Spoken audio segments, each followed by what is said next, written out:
আমরা এখন যোশীমঠে, যোশীমঠের সেই বিখ্যাত নৃসিংহ মন্দিরের সামনে দাঁড়িয়ে আমরা।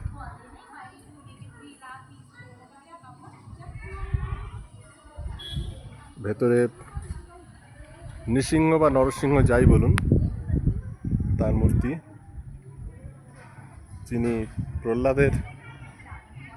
ভক্ত প্রহ্লাদের উপাস্য দেবতা ছিলেন এবং হিরণ্যকশিপুকে বধ করেছিলেন,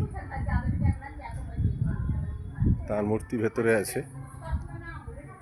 তার একদিকে আছে রাম লক্ষ্মণ সীতার মূর্তি, অপরদিকে বদ্রীবিশাল এবং কুবেরের মূর্তি, এবং চারদিকে পাহাড়ে ঘেরা এই নৃসিংহ মন্দির।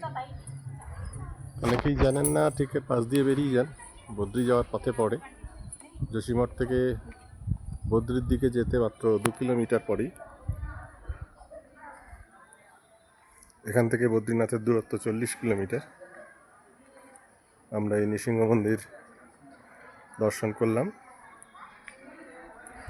তার উল্টো দিকে একটি ছোট্ট মহালক্ষ্মী মন্দিরও আছে, দেখাচ্ছি আপনাদের।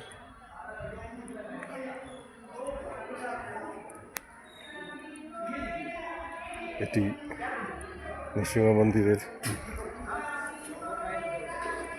এক্সিট গেট, মূল এন্ট্রি গেট এটা।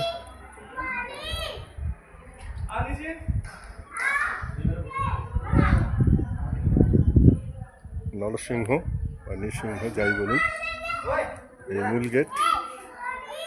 ভেতরে ফটোগ্রাফি নিষিদ্ধ।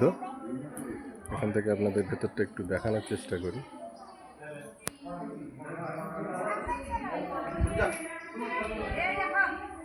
এই মূল মন্দির। সকলের মঙ্গল হোক এই প্রার্থনা জানিয়ে সবাই মন্দিরে পুজো দিচ্ছেন। তার ঠিক উল্টো দিকে আছে এই মহালক্ষ্মী মন্দির।